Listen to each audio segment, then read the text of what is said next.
My name is Kaitlin, and I have a YouTube channel with my son Kaidale, who is a 13-year-old boy on the autism spectrum. I am a single mom, and I like to just share the ins and outs and kind of ups and downs of our daily life. We have a really amazing life together, and we just love finding adventure and finding happiness and just enjoying life together. I think that's really what it's all about. But in this video, I wanted to share a more recent part of our life that has been a very important and pivotal turning point in our life. I want to share the journey of about a year ago, me kind of coming to a boiling point of just stress and anxiety and not really realizing how big of a role finances played in that for me as a single mom. You kind of think that would be obvious, but it wasn't. So I kind of had to come to a point of realizing I need to do something about this. I took the first step of financial freedom, becoming more financially healthy, I guess you could say. And that first step for me was getting out of debt. So that's what I've spent the last year of my life doing, is getting out of debt so that we can start over with a clean slate. So a little bit of personal background for me and Kaidale's story is that I had him at 21. I was still relatively young and I didn't really know exactly what I wanted to do with my life or my career. I knew though that obviously being a single mom, kind of right off the bat, pretty much, I needed to go ahead and take action. I already had an associate degree, an AA degree from our local community college. And then I thought nursing sounded interesting to me. So why not? Let's just go for it. So I signed up for a nursing program. I got accepted. It was a 2-year program after the 2 years of college I already had. So I figured, let's just do this while he's young.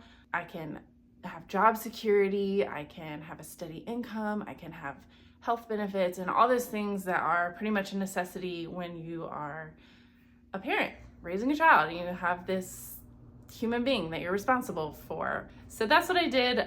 Kiddo was still very young when I signed up for the nursing program and got that ball rolling. He was only about 1.5 when I first started, maybe closer to 2. And we were starting to get some of those early signs of autism, but at the time I didn't really know it was autism. I just knew, okay, well, he's not really starting to talk yet. He's showing some signs of delays in certain areas. His preschool was actually the one that pointed it out to me, that maybe we should get him evaluated just to, cover all our bases and double check and make sure he doesn't need any special sort of education or early intervention or anything like that. So that's what we did. And then we got the diagnosis of autism when I was literally wrapping up my first semester of nursing school, which in and of itself, nursing school is actually very, very challenging and stressful. So I already had that pressure going on. And then I got the diagnosis of my son having autism, which is a whole video in and of itself, kind of coming to terms with that and dealing with your new norm and dealing with all the new challenges that you're gonna have to face. But we made it through. I got through nursing school. I got the job, got on my feet. And then at that point, I'm just thinking, okay, well, I've got to put all of my focus on my son now. I got through school, I got the job, I got the benefits, I got steady income that I'm gonna need. So I'm gonna put all my focus on Kaidale. And that's pretty much what I did. I took the steps I needed to take to get him signed up for therapy, get him in private school, because I thought that was gonna be his best chance at success. And for us, it was. For us, that was a long road of therapy in private school. We made so much progress. We really came through some difficult times, but all of my focus was on him and his therapy and his progress. It definitely was not on finances, that is for sure. Just wasn't my priority at the time, which I'm not saying I was right or wrong for that. It's just our story. And of course, when you do have a child with special needs, it comes with its own set of unique financial challenges. There's a lot of private school tuition and there's a lot of medical copays for therapies and things like that. And there's also a lot of, scholarships and funding and things like that you can certainly qualify for that help make it possible. But there's still a balance to be paid at the end of the day. Those things don't cover 100% of schooling and 100% of therapy. You still have to pay the balance at the end of the day. So it's still a lot of little added things that, just for me as a single mom, kind of made me feel like I was living paycheck to paycheck for so long, just trying to make ends meet. So I think the turning point for me was after about 5 years of private school education and about 7 or 8 years of specialized ABA therapy, speech therapy, occupational therapy, all the therapies. We kind of got to a point of progress and success with, his autism and his special needs, that I was able to shift my focus. Sorry, Barney's in the background. It's just part of our life. Barney is a big part of our life. But when I kind of finally got to the point to where I felt like we had made so much progress, we could breathe a little bit. We didn't need to be quite so intense with the therapy and the special education and all of that. I kind of got to a point where I felt like I could breathe. But when I finally caught my breath with that, I just got this overwhelming sudden influx of pressure and anxiety of, I am in my mid-30s. I don't have any retirement. I have debt. What's gonna happen to Kaidale if something happens to me? It was a lot of pressure that I kind of suddenly felt of, I gotta do something. I'm getting older. Kaidale's getting older. I need to shift my focus. So that's exactly what I did. And I kind of just coincidentally stumbled into the financial world on YouTube. One of the biggest influences on YouTube that has made a huge impact in the last year of our life is Dave Ramsey and following his baby steps to financial freedom. So after hitting that pivotal turning point of realizing that I need to shift my focus from autism to finances, because I have to set up me and Kaidale's life so that we have success in the future and that we have financial stability, because that is going to be huge. Not only do I have to worry about my own retirement and, preparing myself for that, but I have Kaidale that I have to prepare for his, rest of his life as well. So I have to set myself up and I have to set him up. So once I discovered Dave Ramsey and I kind of just went down that rabbit hole, I went all in. I shifted my focus and I shifted all of my focus. I decided to take Kaidale out of private school and put him into public school. And that really allowed me to focus on working and focus on finances. He was actually doing really well. He had a really great teacher and it was free. Also, that's another thing, it was free. So I didn't have to pay for tuition anymore. I decided to follow Dave Ramsey's baby steps. And the first one is to put $1,000 aside for a mini emergency fund, which I almost immediately had to use because I had to put a new alternator in my car. Started picking up overtime at my job. I worked on average about 60 hours a week. I am still a nurse, but I am able to fortunately do telehealth nursing. So I work from home, which has been a huge blessing for me and Kaidale. And I worked overtime every single week for the past year, an average of 60 hours a week overtime. And I really buckled down. I really started focusing on our budget and cut out all the excess spending, cut out all of the, frivolous shopping and vacationing and, all that stuff. I tried to cut out as much of it as I could. I'm not saying that we completely lived off of rice and beans for the past year, but I did cut out a lot of excess spending, and I simultaneously was working about 60 hours. It's a big sacrifice because I felt like, I wasn't able to spend as much quality time with Kaidale. I had to spend any extra time that I could working, and I hated that I had to do that, but I knew that it was a sacrifice that needed to be made. And I just tried my best to make it up to Kaidale in other areas. If I did have a day off or an afternoon off, then everything would get shut down and I'd focus all of my attention on him and just making the most of whatever time we had together outside of me working so much. And I think that's one thing that always held me back before financially. I have a lot of guilt. I have a lot of mom guilt because it's just me. I need to give as much of myself as possible to him because I'm all he has. And so I think that logic, although I think it's understandable and justified, I think that logic was holding me back financially because I just didn't want to put in any extra into work or income or anything like that. But once I realized that I'm gonna have to just put the guilt to the side, and I'm just gonna have to pick up the hours, and I'm just gonna have to work, and Kaidale will be okay, and I'm doing this for him, and I'm doing this for his future. He will be okay if I sacrifice a year of our life to work like crazy to get us out of debt. Okay, so since about this time last year, it's been about a solid 12 months of budgeting, being very frugal, and working overtime.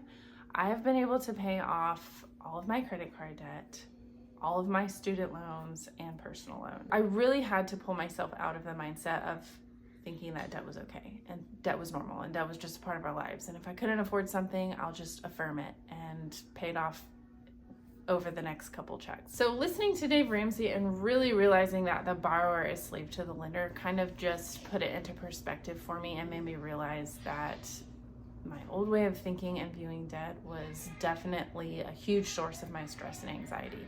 Once I realized that, I was determined to not be a slave to the lender anymore and to never, ever, ever again purchase something if I couldn't afford it. So I had a couple things on Affirm that I had to pay off, a treadmill and a couple other things that I had bought with Affirm on Amazon. And I'll never do that again. I paid those things off and I'll never do that again. If I can't afford it, I'm not gonna buy it. I had about $6,000 in credit card debt, which isn't terrible, but I do remember reading a comment on one of the financial podcasts I was watching. And the comment said, $5,000 is not a lot to have, but it's a lot to owe. And that comment really hit me hard because that was roughly just shy of how much I owed in credit cards. And I was thinking, I've carried this credit card balance for years and I've never been able to just completely pay it off. That is such a true statement. $5,000 is not that much money to have, but it's so much to owe when you're behind and you're living paycheck to paycheck. So I just decided I'm done. I cut up all of my credit cards. I don't use credit cards anymore. I paid off the Affirm loans and I did the debt snowball method. So I started with the smallest amount, which was like the Affirm. I think it was only like $500 I owed Affirm. I paid that off. And then I focused on the next biggest debt, which was a credit card that I had for like $1,000. Paid that off, cut it up, closed my account completely. It was with Capital One. Closed that account, and then I shifted my focus to the next biggest debt that I owed, which was my next credit card, which was about $5,500 through the bank where I bank at. So I just started chipping away at that, putting any extra money I had at that, and took me about 4 or 5 months maybe to pay that one off. And then after that, I was able to focus on my biggest debt, which was my student loan. I can't believe that I've been a nurse for almost 9 years, almost a decade, and I still have my student loan because I was just kind of barely paying the minimum payments. Then when COVID came, and there's been periods throughout time to where the loans have been deferred, so I just didn't worry about it. And then I decided I'm gonna be done with this so that I never have to worry about it. I never have to think about it again.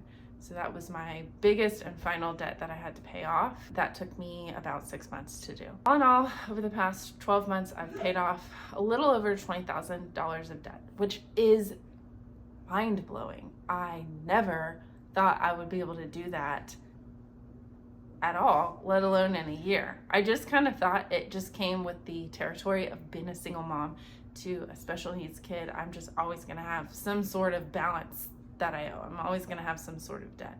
But then really just listening to Dave Ramsey and his principles, I realized that this doesn't have to be normal. I don't have to live in debt. I have a steady paycheck. Me and him are figuring out our budget as we go and figuring out ways to save as we go. I don't have to live in debt. I can just pay for stuff. And if I can't pay for it, then we just don't buy it. It's as simple as that. Now cash is king, and that's all I'm gonna do from now on. Okay, so some tips that I have for you if getting out of debt is a goal for you and you're struggling with how do I approach it? My suggestion would be to, first of all, give yourself some grace and take a deep breath. It's amazing that you've set this goal for yourself. It's absolutely amazing that you want to be debt-free. You want financial freedom. And guess what? You're worth it. You deserve to be debt-free. You deserve to have this huge burden off of your shoulders and to never return again. You deserve to be able to breathe deeply without that stress and anxiety in the back of your mind of the debt that you owe and the people that you owe and the minimum balances you have to pay, eating up all of your paycheck. You deserve to not have to worry about that anymore. So the fact that you have decided that you deserve that and you're worth that and you want that life is an amazing goal to set for yourself, and it's an amazing first step to take. So good job. And really how I decided to go about it was just, what's the saying? How to eat an elephant one bite at a time, one step at a time. So you've got to review your budget and look at things that you can do to cut out excess spending, cut out excess pay. A lot of times there's things on our budget that we're paying for that we aren't really serving us any purpose. They're not really doing us any favors.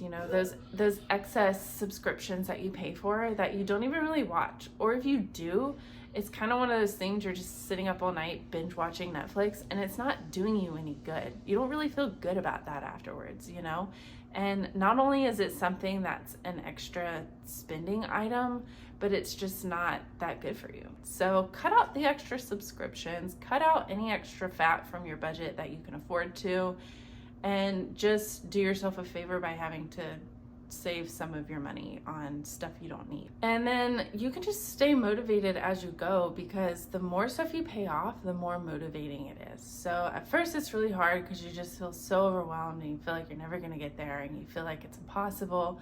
But if you really stick to it and you really decide that you're going to be determined and you're not going to give up no matter what, once you start that debt snowball and you start with the smallest debt you owe and you knock it out, you feel so good.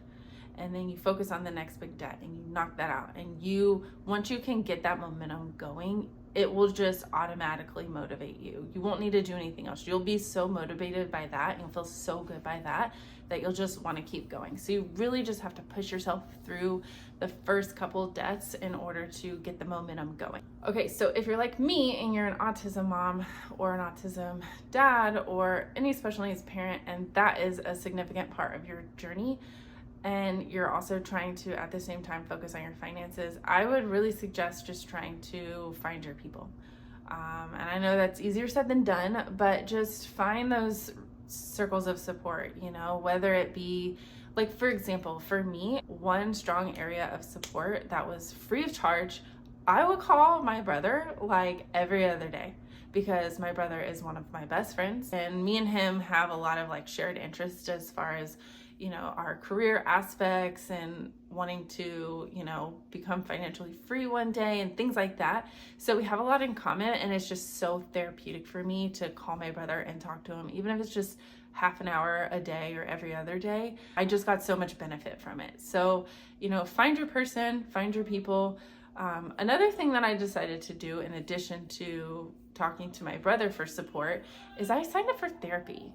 I recommend therapy so much, and I think the reason it took me so long to sign up for therapy is because I thought it was going to be way more expensive than it was. My son's ABA clinic that he goes to, they have a sheet of referrals or references for various resources, and that was where I got the link for my therapist. And so I just called the number for the counseling center and gave him my insurance information. It's only $20 a visit, so that's really affordable. And it's virtual, so I don't have to worry about having a day off to be able to go in. All I need is a window of an hour's time off throughout my day. And like every other week, I log on to my computer, I connect with a therapist. $20, I feel so much better. My head is so much more clear afterwards, and it's just an invaluable tool, I think, to becoming, a more secure and stable individual.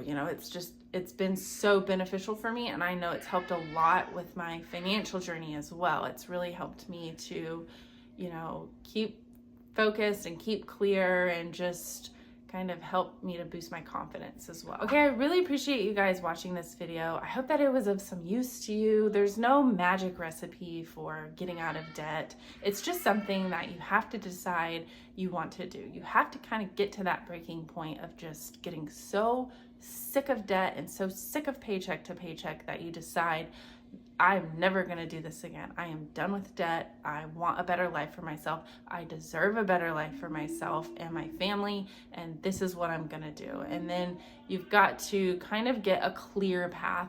That was probably one of my biggest reasons for success, was because I discovered Dave Ramsey on YouTube.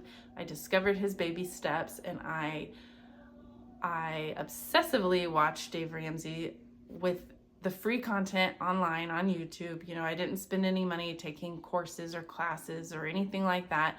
I just watched all the free content on YouTube, got a very clear understanding of his methods and his baby steps.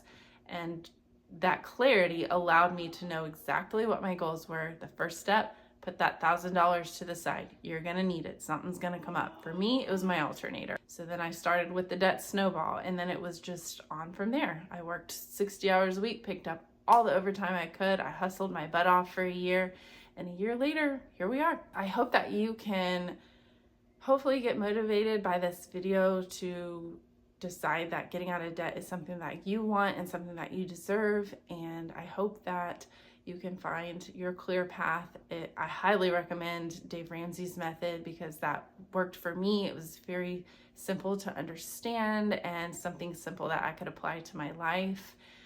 And, you know, just also finding those circles of support, whether it be calling your best friend, calling your closest family member, or, you know, signing up for therapy, whatever you have to do to keep yourself motivated and keep yourself clear.